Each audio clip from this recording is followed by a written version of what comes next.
경찰을 검은 개, 또 군인을 노란 개 이렇게 비하해서 이제 칭을 해가지고 경찰관 일명 살해하면은 개 일명 숙청 이런 식으로 표현을 했죠.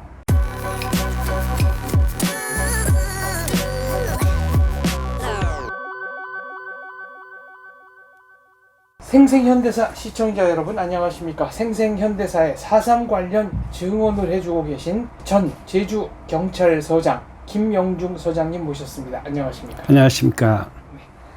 오늘 여쭙고 싶은 것은 서장님이 쓰신 글을 발표하신 글 중에 제주 4.3 사건이 폭동이자 반란인 이유 15가지를 쭉 말씀을 해주셨습니다. 네네. 그래서 이에 관해서 좀 자세한 말씀 여쭙고자 다시 모셨습니다. 네네. 네. 그러면 첫 번째 항목부터 시작하겠습니다. 제주 4.3 사건이 폭동이자 반란인 이유. 첫째, 남로당 제주도당. 이 도자는 섬도자입니다. 네네. 남로당 제주도당은 1948년 4월 3일 대한민국 건국을 저지하려고 무장폭동, 반란을 일으켜 1957년 4월 2일까지 만 9년간 대한민국에 항적하며 5.10 총선 선거관리위원 등 양민 1756명을 살해했다.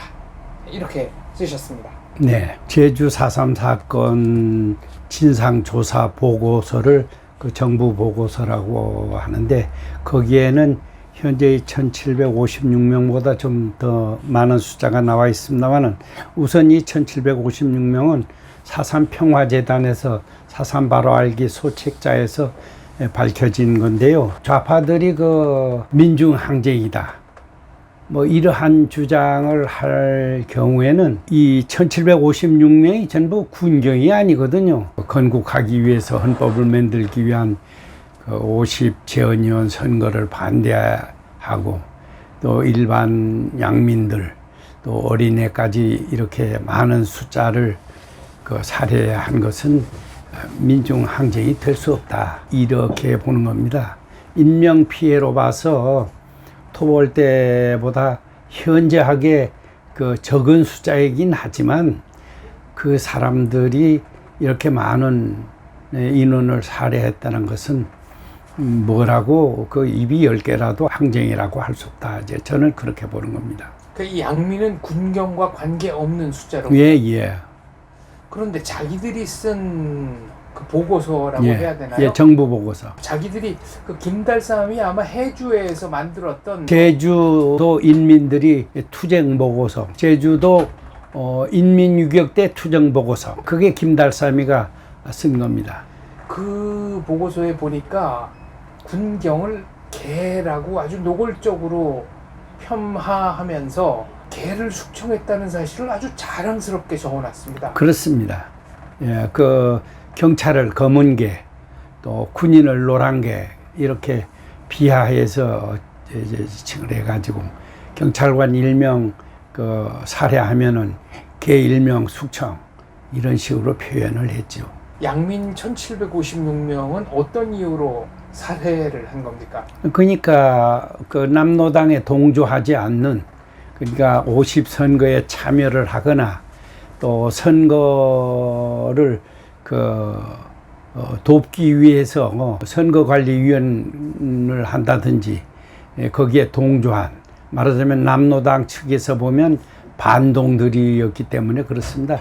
반동들뿐만 아니라 그의 가족이라고 생각해서 그렇게 살해한 거죠. 닥치는 대로 살해한 그렇습니다. 거죠. 제주도당, 제가 섬도자라고 따로 특별히 말씀드렸습니다만 이게 또 의미가 있죠.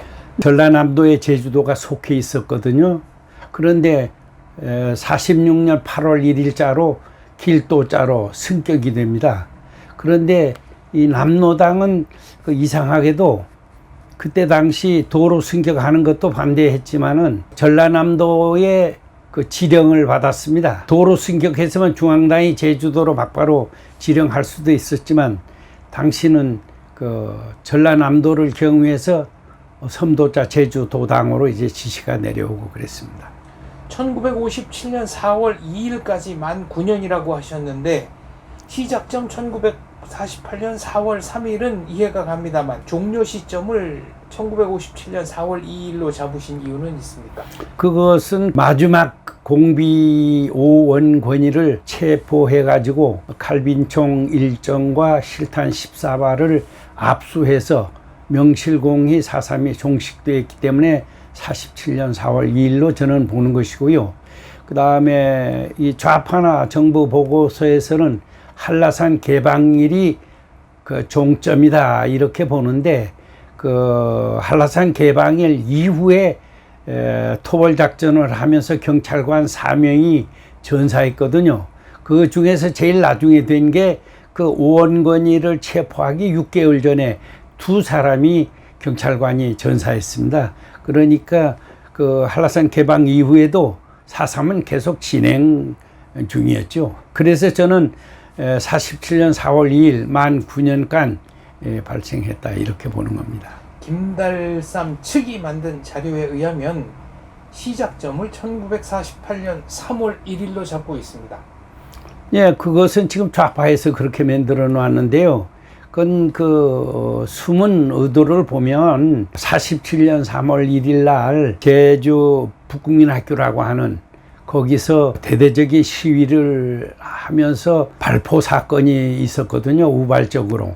그때 당시 6명이 사망하고 8명이 부상당하고 이랬는데, 이것을 민중항쟁으로 주장하기 위한 명분을 삼기 위해서 1년 소급해서 4월 3일로 시작점을 했습니다마는, 원칙적으로 구분한다면 3.1절 그 발포 사건, 그 사건과 4월 3일 그 폭동 사건은 별개의 사건입니다. 좌파들이 대한민국 건국을 저지하기 위해서 쭉 그 활동을 한 연장선상의 한 가지 사건이긴 하지만, 구분하자면 그것은 별개의 사건이다. 저는 그렇게 보는 겁니다.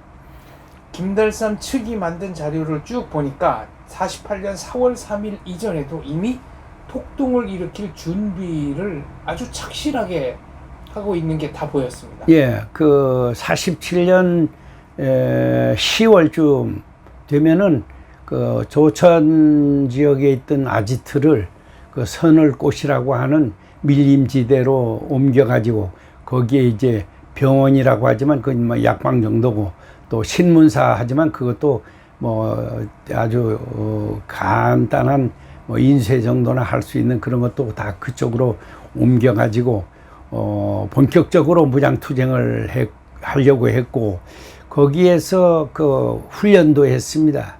그 훈련한 장소는 제주도 내 여러 군데가 있는데, 지금 4.3 평화공원 한 그 부지가 그 남노당 인민유격대들이 훈련 장소였습니다. 그것도 상당히 우리가 의미 깊게 살펴봐야 될 것이다. 저는 그렇게 보고 있습니다. 제주 4.3 사건이 폭동 반란인 이유 두 번째 항목입니다. 1948년 4.3 사건 발발 후부터 1954년 9월 2일 예. 한라산을 개방할 때까지 예. 제주도 내 모든 마을 주위에 성을 쌓고 남로당 공비들의 습격, 살인, 방화, 약탈, 납치를 막기 위해 남녀노소가 총동원되어 밤낮으로 경비를 서게 했다. 예. 마을 사람들이 마을 주위에 이제 돌담으로 성을 쌓아가지고 거기에 요소요소에 초소막을 지어가지고 보초를 샀죠. 밤에만 선 곳도 있고 밤낮으로 산 그 주요 도로 같은 데는 그렇게 밤낮으로 서고 그랬는데, 민중항쟁이라면 남노당 인민유격대가 그 마을에 주둔하고 있는 경찰이나 이런 사람만 공격을 해야 되는데, 자기에게 그 협조를 않고 약간 좀 반동 기미를 보인 양민들을 공격해가지고 살해를 하고 그랬거든요. 그러니까 그 성을 싼 이유가 인민유격대가 마을을 습격해서 방화하고 살인하고 이런 것을 방지하기 위해서 그렇게 한 거 아니겠습니까? 그러니까 성담 사고 그렇게 한라산 개방할 때까지 보초를 사고 한 것을 보더라도 이것이 민중항쟁이 아니다. 이렇게 이제 해석을 하는 겁니다.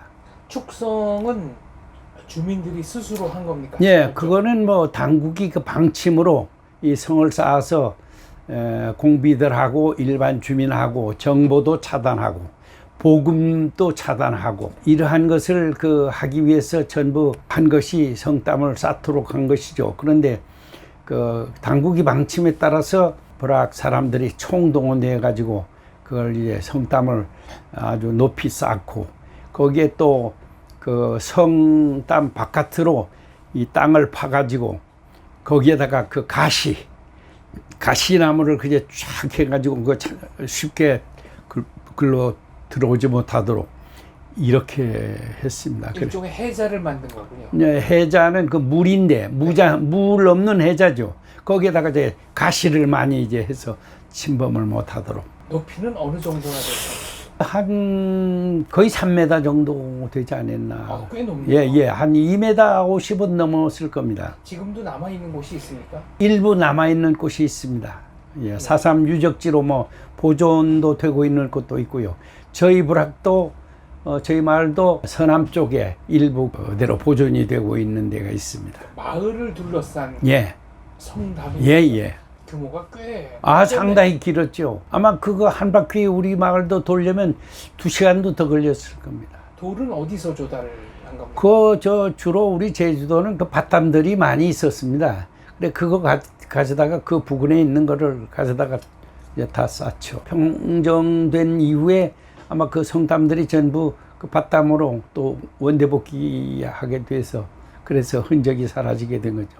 밭담이라는 건 뭡니까? 밭에 밭의 담. 예. 그건 경계이기도 하지만 바람도 맞고 그렇게 했죠. 네, 알겠습니다.